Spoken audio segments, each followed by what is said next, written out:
कल्पना कीजिए, मध्य प्रदेश का एक शांत गांव चरणदासपुर, जहां हवा में सिर्फ डर है और जमीन के नीचे छिपा है एक पुराना राज।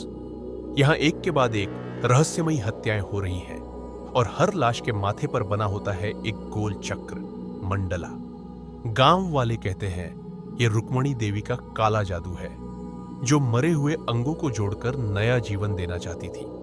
लेकिन क्या वाकई सब कुछ अंधविश्वास था, या ये खेल था किसी बड़े वरदान और उससे भी बड़ी कीमत का? और यही से शुरू होती है मंडला मर्डर्स की कहानी। Welcome to mystery verse. हर कहानी में छुपा है एक सच।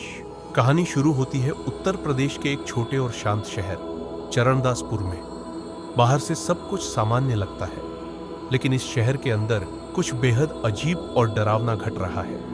एक तालाब में एक अजीब लाश मिलती है, बिना सिर और धड़ के। लाश के चारों ओर बना है एक रहस्यमयी मंडला। कोई नहीं समझ पाता कि यह हत्या क्यों और किसने की। यहां एंट्री होती है रिया थॉमस की, एक तेज और सख्त सीआईबी ऑफिसर, और विक्रम सिंह की, एक सस्पेंडेड पुलिस वाला जो खुद अपने अतीत के भूतों से लड़ रहा है।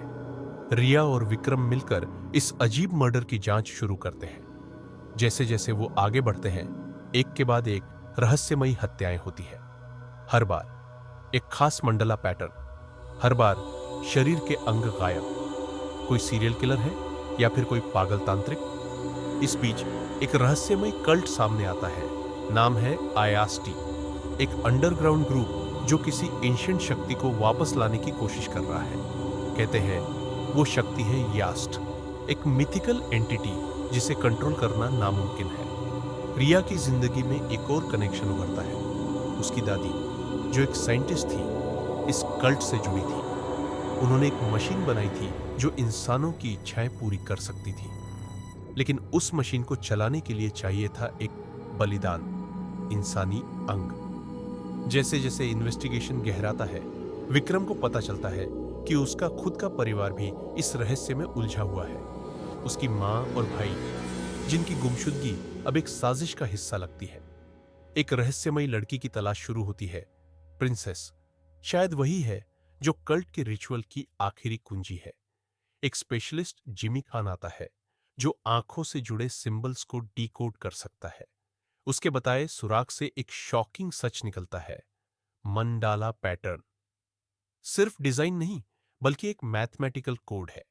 हर मर्डर एक रिचुअल है, एक एंशिएंट क्रिया जो धीरे धीरे यास्ट को वापस ला रही है।